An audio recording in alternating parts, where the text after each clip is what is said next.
It's really a pleasant welcome to another edition of the program Familiarize with the Law, coming to you from Star Television, Channel 21, where we broadcast live from our Media One Center, 3 Member Street, Brookfields in Freetown.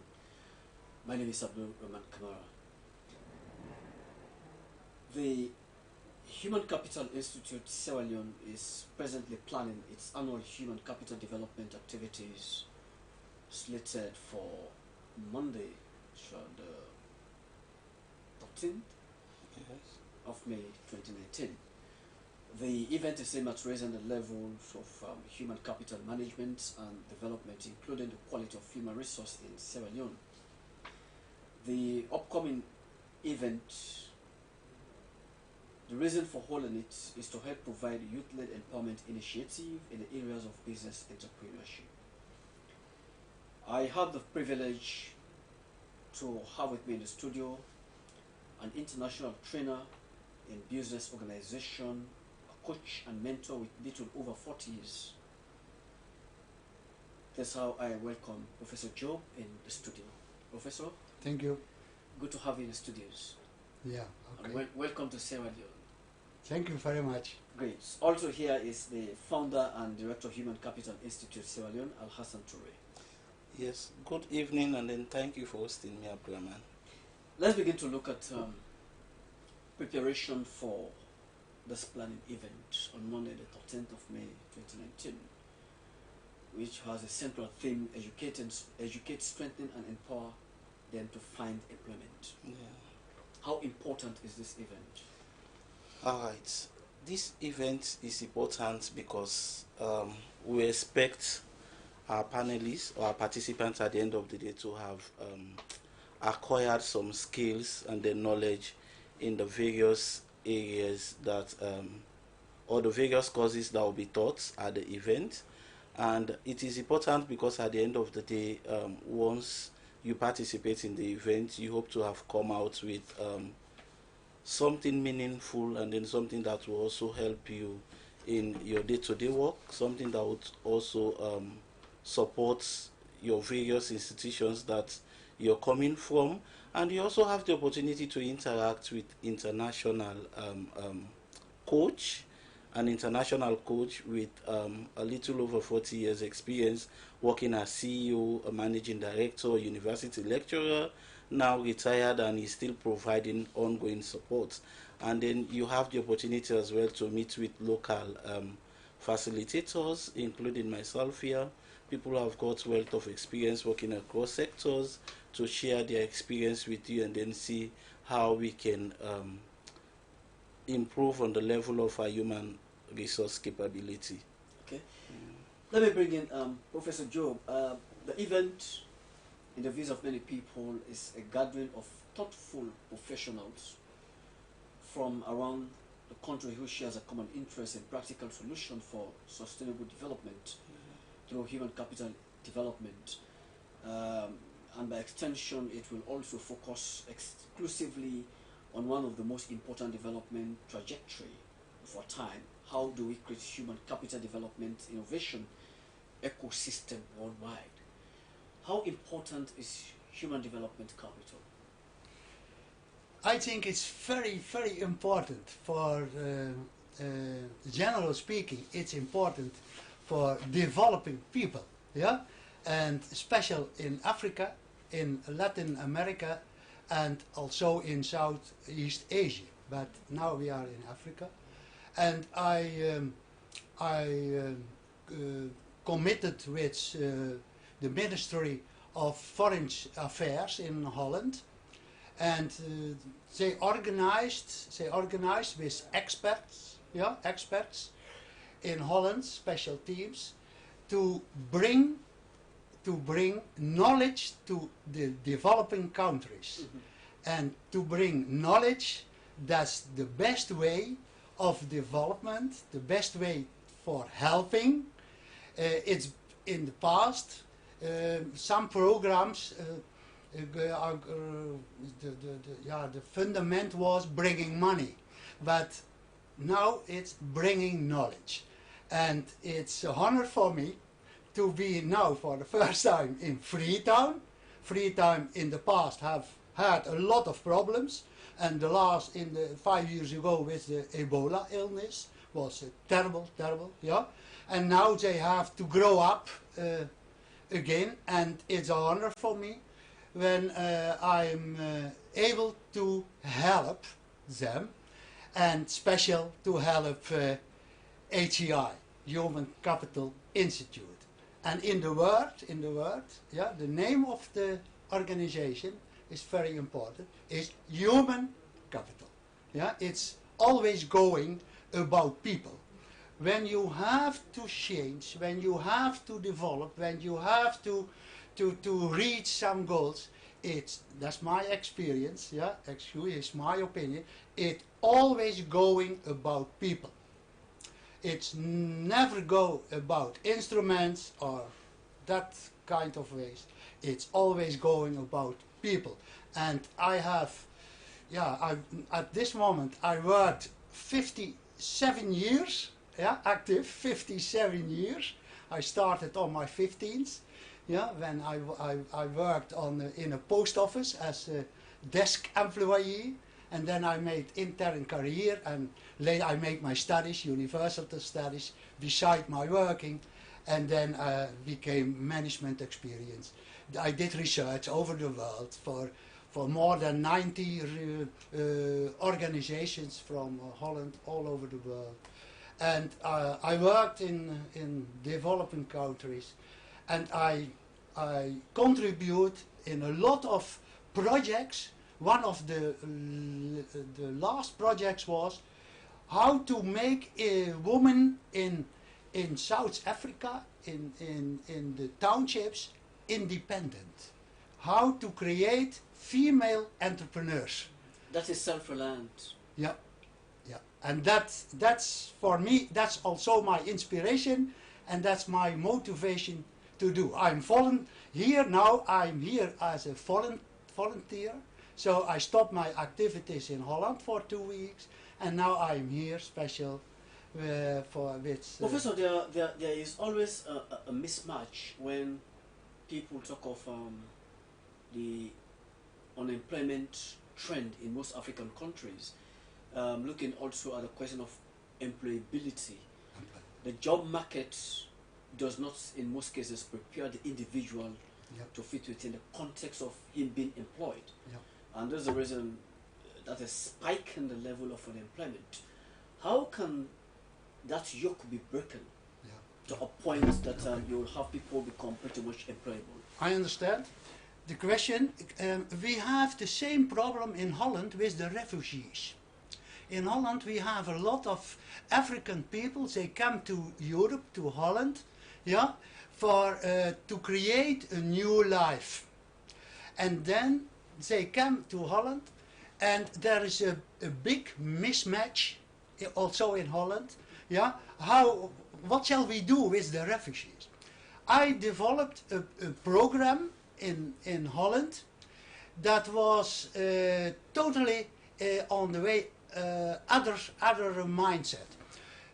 It is important also in Africa. Here this morning somebody told me here is about 70% of the young people unemployed. Mm-hmm. That's a terrible amount. Terrible amount. But the way to looking for solutions is education. Education is the key word. Develop people, learn people a job, a profession, motivate people, make them enthusiastic, and then they can start perhaps with a small own business, or they can go in a firm, yeah, with a small contract.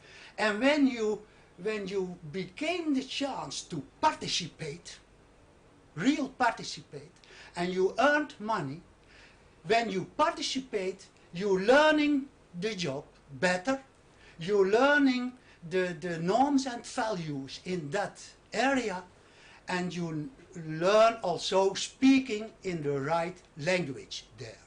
for refugees in Holland. In Holland, there's a big fault, big mistake in my opinion. Politici in Holland said, at first they have to learn the language. And I said, that's not the priority. The priority is create that they are able to participate. And that's here in Africa also. In Africa, in this country, 70% unemployed, you have to give the possibilities to unemployed people to participate. And the key word before you can participate is education.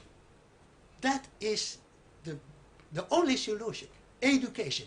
And when you are educated, you will be trained, then you can take small jobs, bigger jobs, you become entrepreneur, then you create possibilities, and then the infrastructure of a country changes from bottom up. And at the same time, it's necessary that the politics give the right facilities. Dus in an organization also, I was manager in big firms, and responsible director of big firms, 1,000 employees. All my changes, all my what I did, it's always I did it from bottom up with the people, bottom up, and from top down you have only to facilitate it, and that is what I think that Human Capital Institute can realize here. Before I come to Hassan, quickly, Professor, it has been this aspect where the vocational type of education in most cases is neglected upon. Rather, people opt to go to university, got the masters, got their PhDs. That's what they deem to be a real education. For the empowerment of the middleman power, vocational learning is fundamental in breaking the yoke of employment for African youth. Yeah. How critical could that be?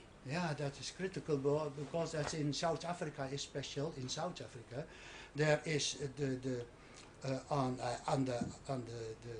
the bottom there is a very big group of people. In the middle there's nothing, and at the top there are a few rich people, and in the middle is nothing. That is very critical because people from the bottom, they have to be able to make steps. So you have to create a kind of middle class. That's important.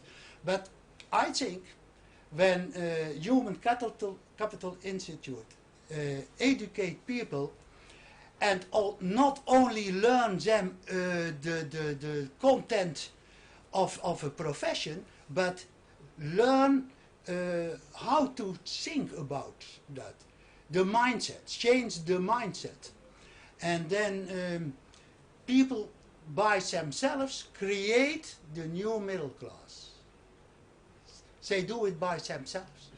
That when they are motivated, and the motivation of people is caused always by the management and the leaders in organizations. All the employees, in my experience, I worked in different countries, everybody is motivated in the beginning, everybody. But the management is not okay. In Europe, 75% of the management didn't have the right skills. And that's the problem. You have to create the right skills to be a leader. And to be a leader is not to be the boss. But to be a leader is to communicate on the same level with your people and respect them. Yeah, and ask when you are in trouble or if you need help. Ask to your people, can you help me? That is necessary. And my experience is in a lot of firms, the boss is here and the employee is here. And there's nothing about culture. Yeah, want I studied anthropology also, but it's nothing about culture. But that's the other way of thinking. And here at the bottom is how much respect you have for your environment. Hassan, let's look at some of the key benefits of participation into this skills training exercise. Just like Professor was saying, one thing that we seem to be lacking in Africa and then Sierra Leone as a case study, you realize that the gap between managers and then employees is quite huge. But then how we go about bridging that gap is a whole lot of challenge for most of the managers or maybe the organizational leaders that we have in Sierra Leone here, for example. Now, if you go to the training or you participate in this event, and then you will be taught how to ensure civility. You'll be taught how to ensure civility in your people's management. That is one aspect. And then again, the issue of motivational psychology could be another aspect that managers, organizational leaders, or business owners will benefit. Because there is no way you can succeed as an organizational leader or business owner when you don't have your people to buy your vision. Your people are not motivated to work with you. You know, it's a whole lot of challenge. You start experiencing a whole lot of hypocrisy in what people will be coming to do in your organization. You find out that there will come a time when employees see you around, you pretend as if they're working. So no sooner you are not there, everyone will just sit down and then watching. So you notice the business will not continue, things will not go as they're supposed to. So it's a good thing that we get, we're not just business leaders or business owners, but even HR executives. We cannot say they are not knowledgeable in what they do, but then the focus had been all through these years the African mentality. Now I want to see what is it like in the European culture when it comes to managing people and then ensuring your business or your organization succeed through your people. This is why we brought in the experts from Europe, so he will come and share his experience with us, how it has been with them over there, and how we can take some of the lessons we learn from them to see how we can start doing things like that in Sierra Leone to better our organizations, better ourselves as people, and then better our businesses alike. Okay, let me go over to my engineers. Let's take a little bit of break. When we come back, we continue with the program. How it has been with them over there, how we can take some of Action. The lessons we learned to see how we can start Piece of cake, doing Will. things like that. Yeah, if your goal was to piss him off.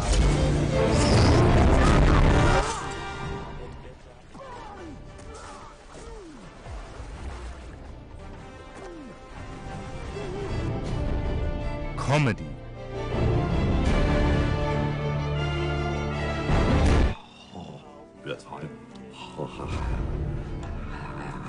Action.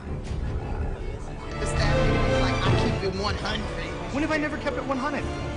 When you added that AP calculus to my class Watch the kids, no problem. Easy. You're adorable. Drama.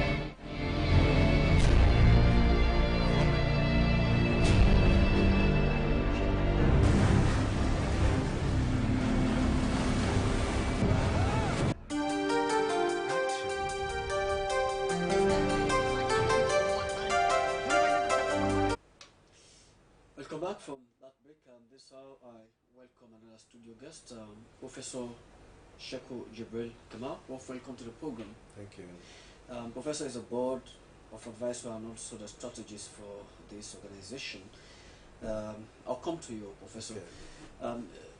You're talking about a key benefit for participation. We're looking at where the development and enhancement of one's ability to develop professionally, increase job satisfaction and progress towards advancement. All those are very key indicators without which an organizational advancement you will not realize your required goals. Yeah. So all of these things will be expected to be taught on Monday. Yes. Well, they'll be taught with practical activities that will be engaging our delegates on, like videos, shows, and their like. We are doing all of this because you notice most times people are not able to meet the expectations of their employers. Not that because they don't want to do that, but they don't have the capability to do what the employers want them to do. And as a human resource professional with an experience a little over a decade, I realized that one way we can support employees or people working for organizations is to provide them with capacity building, which a lot of the employers or organizational leaders consider to be a cost. But for me, I keep saying to them, they shouldn't look at this as a cost. It should be seen as an investment, because the more you add value in the people that works for your organization, the more you expect the outcome to grow in terms of productivity and all of it, you know. And then the more you see your business expanding, the more you see less issues, because people are knowledgeable about what they're supposed to do and what the expectations are and how they manage them. So it's a lot actually people should be expecting to participate in short-term events like this, especially when it has an international flavor. You have the opportunity also to interact with an international coach, mentor, and then trainer who has been in the field. You've had him already said he's about 57 years now, because he started working since he was 15, and he has had experience working as a managing director, chief executive officer, and then a university lecturer, supervisor for almost 40 years now. Even though he has retired, he has still been providing. Even yesterday, he was providing some coaching and mentoring sessions for some of his students back home, including a pilot who has decided to further his career. Imagine in Sierra Leone, if you're a pilot, you might not be thinking of going to continue your studies, because you might thought you have all that you required, no need for you to further, no need for you to learn new skills. But even at his capacity as a pilot, he thought, I should do more, I need to improve myself, exactly. I need to capacitate myself, so I had value in what I do. This is where I bring in Professor Kamara. Professor, those aspects of education requires one to actually terminate it at a point where perhaps you will say, I've got my PhD, I don't bother myself to go further. Is that the new norm? Well, that's the mistake we tend to make in Sierra Leone and Africa as a whole. We tend to think that completing the doctoral degree, for instance, or terminal degree, means that you shouldn't reorientate your mind and get yourself more vocationally equipped, more technically equipped, and more adequately equipped to face the challenges that of the current situation.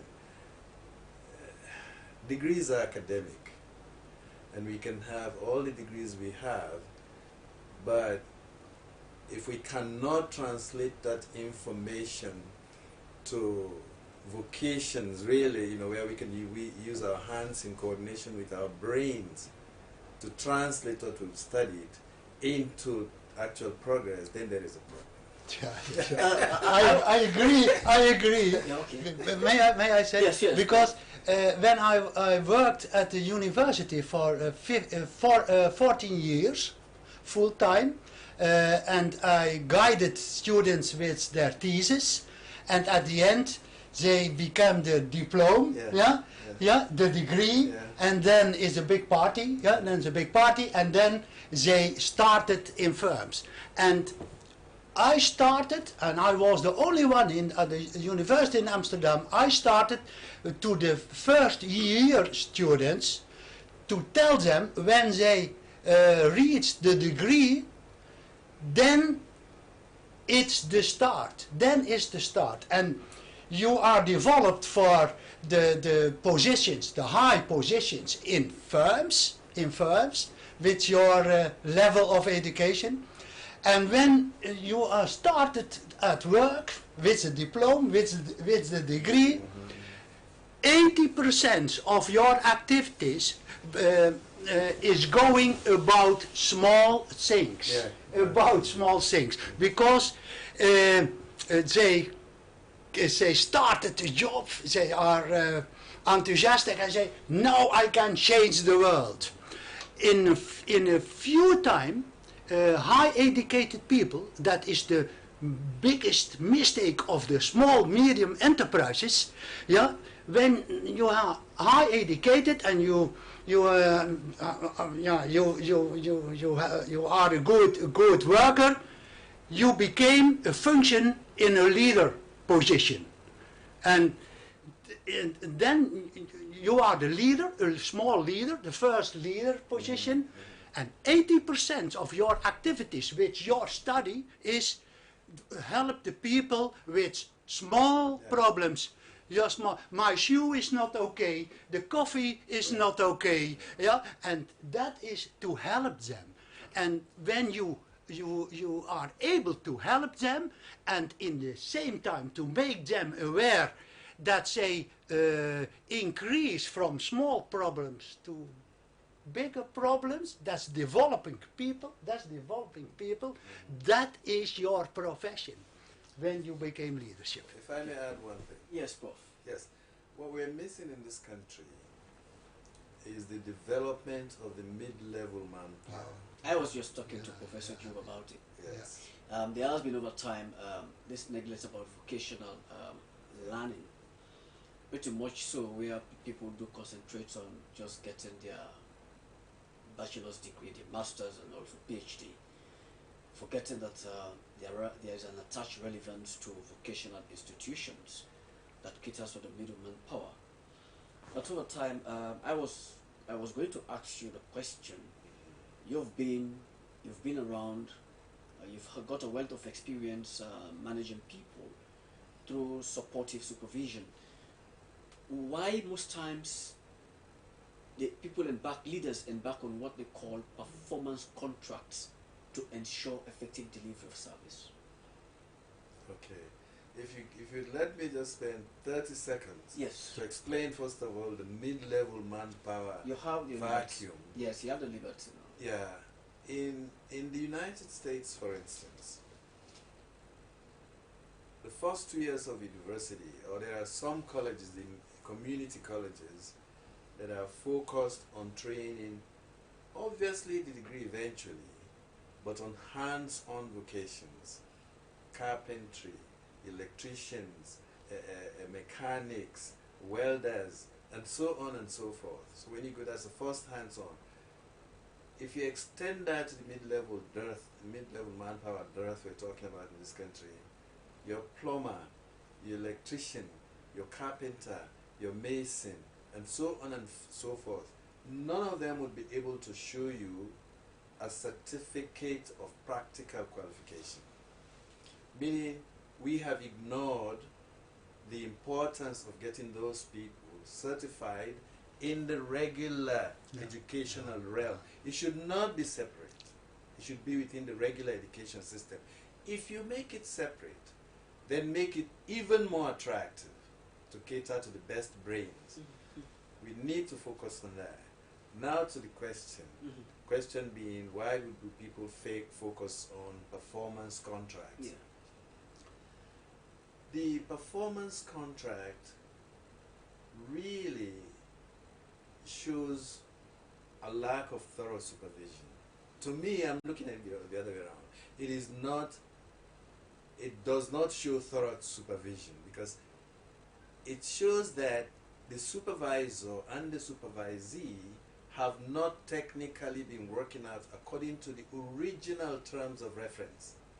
If the terms of reference at the time of inception, at the time of employment, are very clear, and the supervisor and the supervisee know their expectations and periodically work towards the expectation, then there shouldn't be another performance contract. That should be the contract.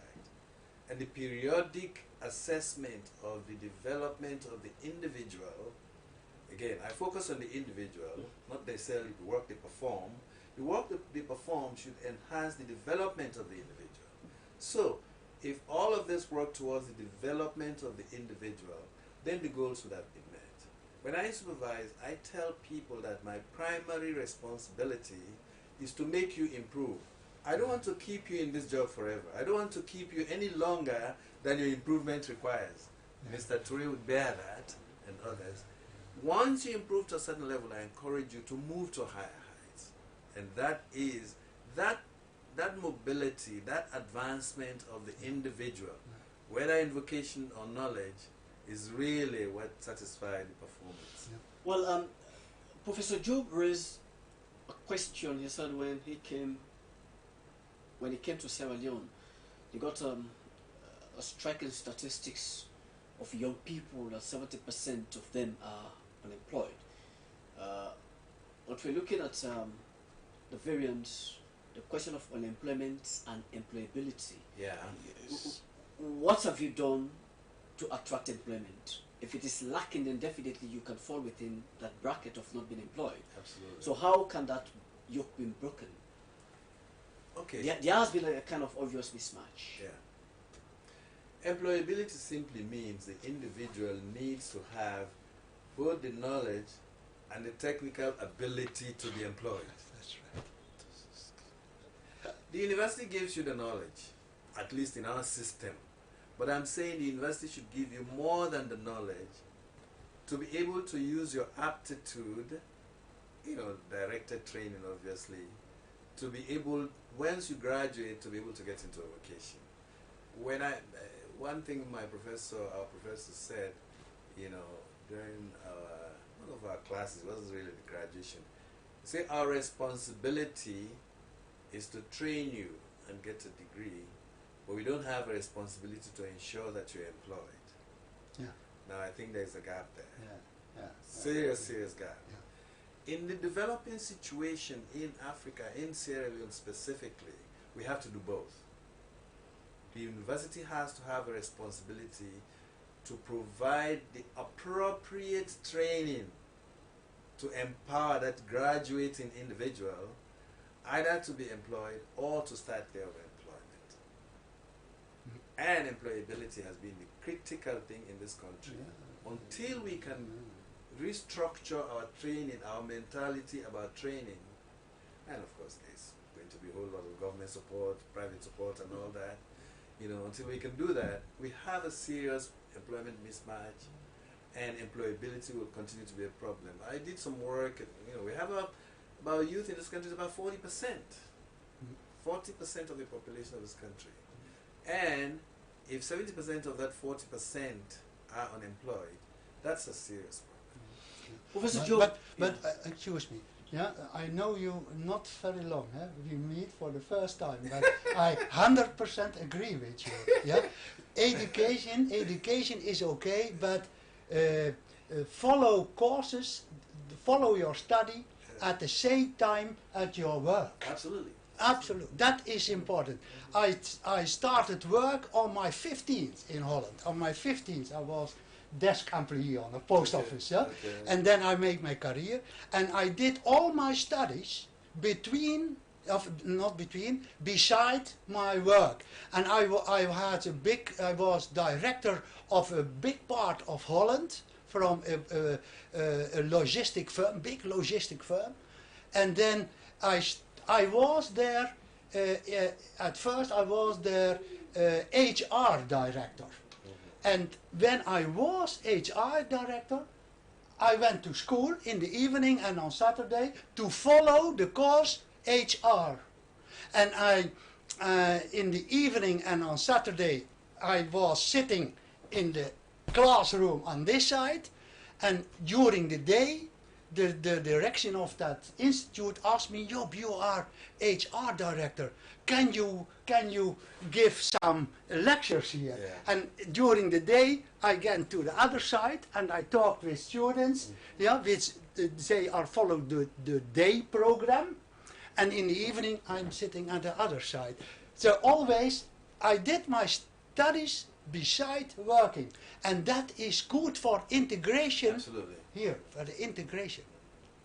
And by the way, the high class, in Europe also, the high class didn't help to break down the borders. With respect, I understand, I think, I know the answer, and I understand, but I will put the question. Why do you not call me Joop? Why, you called me professor. Why? Why? My mother gave me the name Joop, and I am satisfied with that. And you speak with me, professor. May I ask you? My name is Joop. I have an answer to that. Okay. In most cases, you have what we call, and that in views of many people is an achieved status. Yeah. Right? Nobody ascribed that status to you. You went through the rudiments of education, you attained a professorship, just like Professor Kamara here. So it's a credit on both of you for people to call you Professor Job and Professor Kamara. That's a screen I understand. But you're right. But what he's saying is it's overdone Yeah, here. it's overdone, yeah. No. Again, when I was doing my doctoral degree, we call, this man professor. Don't call me professor. Don't even call me doctor. They say we're equal. In a matter of time, we would have the same knowledge, and you'd probably have more knowledge than me. Call me by my first name. But for education, for developing people in organizations, for the entrepreneurs, he's an entrepreneur, with a team of employees. Okay, I put and when you did create symbolics like this, then never you can really go. I put this question to all of you. Okay. Now we've seen a situation where if the growth trajectory of our economy is going to actually take a paradigm shift. The development and growth of small and medium enterprises is central in all of these. You've been too long in past administration for you to understand all of these things. But we don't seem to see the private sector taking a center stage in the developed and growing country, rather than looking at the bulk of the employment coming from the government, and that could not foster development. No, that would not. Well, should I start? Yes. Okay. Please, I want to start from to answer this question. Actually, you don't see the private sector taking the front stage to address the issue of unemployment and then to support also on the economic growth for Sierra Leone, because the private sector also do not have the capacity, in the sense that both, you want to talk about resources, it could be a human resource, it could be a material, it could be a financial resource. For some private sectors, they do have the human resource, but they lack the material resources, and then they lack the financial resources to be able to do whatever they want to do. And another thing that is lacking also, just like Professor Kamara earlier on mentioned, you have a lot of people graduating with degrees. They come out with qualifications, but they also find it difficult to gain employment. And you rightly said, the gap between being employable and then unemployment. Now, what is missing in Sierra Leone, or what people tend to misunderstand, is the fact, or is the difference between what is human resource and what is human capital. Even as of now, they keep telling you human capital development, but then what is our understanding about this human capital development? It's the same thing that is evolving, but the difference is that when you talk about human resource, you talk about procedures and processes, managing people over time to get them to the level. But now the world is changing from that. You notice Sierra Leone is a little backward. Before now it was personnel management, when the world was in human resource management, and now we arrive to human resource management, and the world is at advanced stage. Now they're dealing with human capital. And when you talk about human capital, it means when you come to work, you have already the requisite skills, you have the requisite knowledge, So you don't learn the job. and you have the competence the position requires. So even if the employer may be required to build your capacity, that might be minimum, or even no need at all. But in Sierra Leone, Come as a beginner. yes, so in Sierra Leone, even with the human resources we have, you have people keep calling themselves we are professionals, But when we are exposed into the real thing, you start seeing the gaps, the pitfalls. We are not really exposed. We have challenges with technology. We have challenges in responding or maybe adapting ourselves comfortably into the global trend. So these are all like things we need to take into consideration when we talk about human capital development. So, Doctor, the challenges are, Professor, the challenges are huge. How can we address them, given what Hassan has just said? Yeah. The challenges I can put in two compartments. People already employed and within the system have their own problems. Oh. There are serious ethical issues involved in human capital development in Sierra Leone for both people already employed and those not employed. Those employed, let me give you a simple example. You go to a certain office, it could be a restaurant, it could be whatever. The attitude of the person attending to you is enough to make you want to do business with them, or just turn around and go. When I was the president of Sierra Leone, for example, I will support three things. The politics have to facilitate, and in the country to the people, educate the people, learn them a profession, and at the other level, that's the third one, put all of your energy in the mindset and in training the leaders. Idiot. Yeah. That was my opinion. Yeah. The leaders. And I think one good thing about HCISL is that there is the opportunity now, firms like this, to begin to provide this type of training to people. At the very least, any firm employing anybody or employing people, should be able to use the services of HCISL or some other agency to train this person on the basic office ethical procedures. Yeah. And that's what we're going to do. When do you come to work, how often you should come to work, and how you come to work, what you do. Apologies, Professor. how you Are all conduct. those key benchmarks that actually improve on service delivery? Absolutely.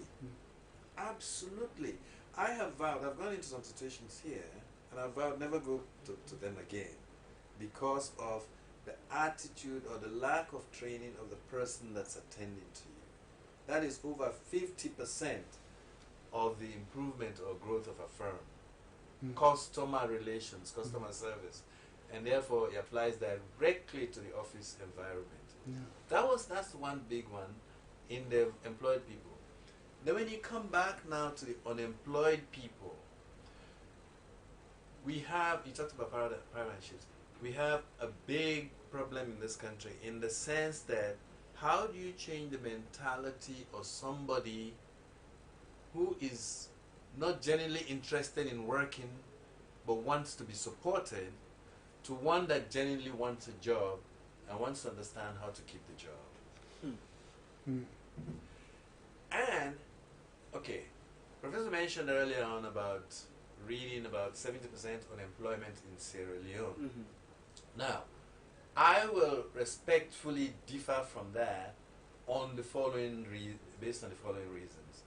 Number one, that is true of people such as AYV or Star TV and so on, who hire and report the hiring and pay taxes and so on the individuals they hire. So there is the official people who are hired, who report everything, and that, and then if you subtract the rest from that, you might get the 70%. But of the 70%, can you genuinely tell me that the Okada rider is unemployed? No. Is the Poda rider unemployed? No.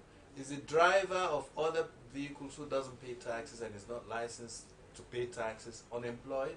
No. Those are informal employment and sometimes make more than if they were informal employment. It's only that our reporting, our recording and so on are not very accurate. number one. Number two, we have not, by we I mean the system, governments have not taken the next step to one, before you tell me, say a mason or carpenter and so on, to pay taxes, you should help me to be certified and accepted as trained and qualified. And then I begin to pay taxes, and then you get me into the system. Okay. Quickly, we don't seem to be having much time.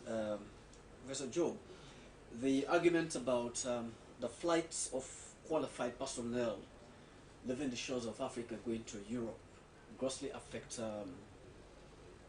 our service delivery in Africa. People just decide to leave. That the measures for retention are not in place. Yeah. Right? Yeah. When we have Professor Sheku Jibril, Yeah. if we choose to sojourn his education in the United States of America, many of them out there, instead of them coming to actually give support Yeah. to Yeah. Africa, they choose to stay in Europe or America. Yeah. That in itself is a huge challenge Yeah. that we seem to be facing. Yeah. Qualified personnel. Yeah. Well, to create less unemployed people, give them jobs. Yeah. Give them jobs. So I told before, you have to create it bottom up. When people followed courses, are educated, and they can do a profession, the management has to think, to change the mindset in another way. I give an example. There is an entrepreneur, and everything is okay. The website is okay, the brochure is okay, yeah, everything. And then he is waiting for the calls of entrepreneurs, yeah, who became problems, yeah, and that's after a long time when the entrepreneur are aware that he has a problem, yeah, and then he is going to ring to a firm, for example, such Human Capital Institute, and say, oh, I have a problem, can you help me? That's too late. Yeah. You have to learn here, all the managers, all the consultants, all, yeah, to change the mind, because I called it this morning. I talked with the marketing manager. Cold calling, be proactive and not reactive. So you can call a firm, and yeah, then you choose 3 firms from a long list, so with closed eyes, that one, and then you studied the websites and so, okay, export to Senegal, export to Europe. Oh, he's gross, he wants people, okay. Then you ring, then you call, yeah. They can call that. That's for example, and say, sir, I saw your website, a beautiful website, and I saw what you want. You want to go to abroad. You want to increase your export, and I can help you. I have solutions for you. Can we make an appointment? That's cold calling. That's the first contact. Yeah, it's proactive. Proactive, and then the other one said, oh, okay, you can help me with the laws about exportations. Yes, I can help you. Okay, we make an appointment. Okay. That's the best way, I'd say. Finally, what will you expect from this conference on Monday? Right. I expect Sierra Leoneans to be very much proactive, just like Professor Jobia is saying. Most of the times you realize that we are very reactive instead of being proactive.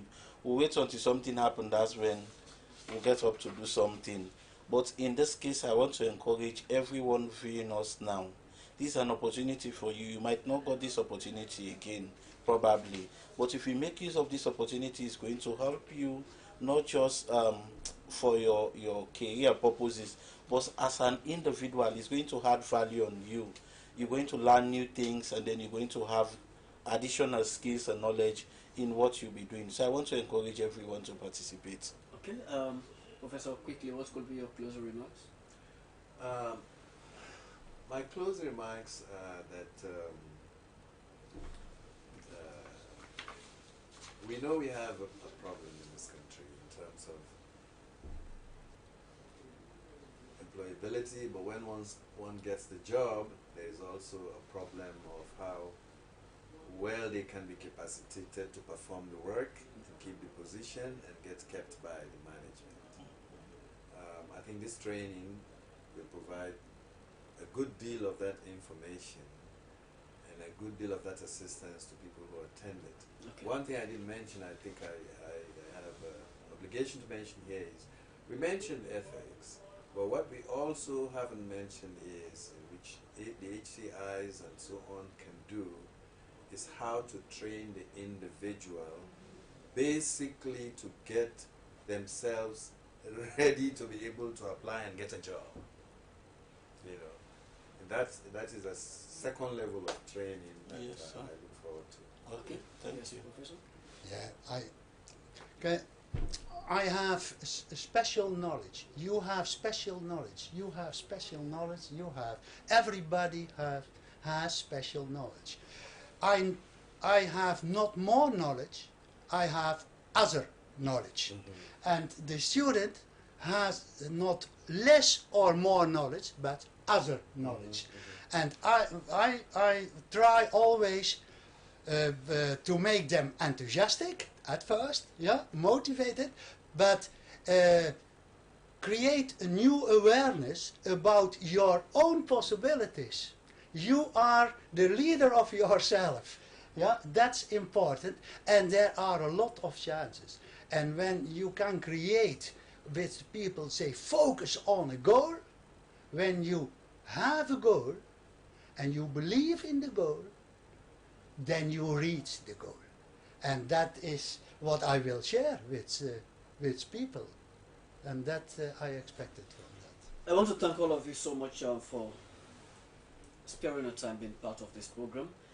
I must say that myself and I will be one of the beneficiaries of this training exercise on Monday. Okay. Thanks so much, Professor Sheku Jibril Kamara, Professor Job, and also Mr. Hassan Toure. Looking forward to you guys having a very successful training exercise. Thank you. We'll come back immediately after the training exercise to give what you normally refers to as a debriefing on the outcome of the training. Okay. And this is how I do that recording into this edition of the program. Thanks to my studio guest. The program you was watching it live on YouTube and Instagram, and also our Facebook live page. A repeat of it will come at exactly 11 tonight, so that if you miss this segment, you will have the opportunity to listen, to view it at 11 tonight, and grab better understanding as to what has been discussed by my two professors here in the studio, including Mr. Hassan Toure. Till then, my name is Abdul Rahman Kamal. Have a wonderful day. Thank you. Thank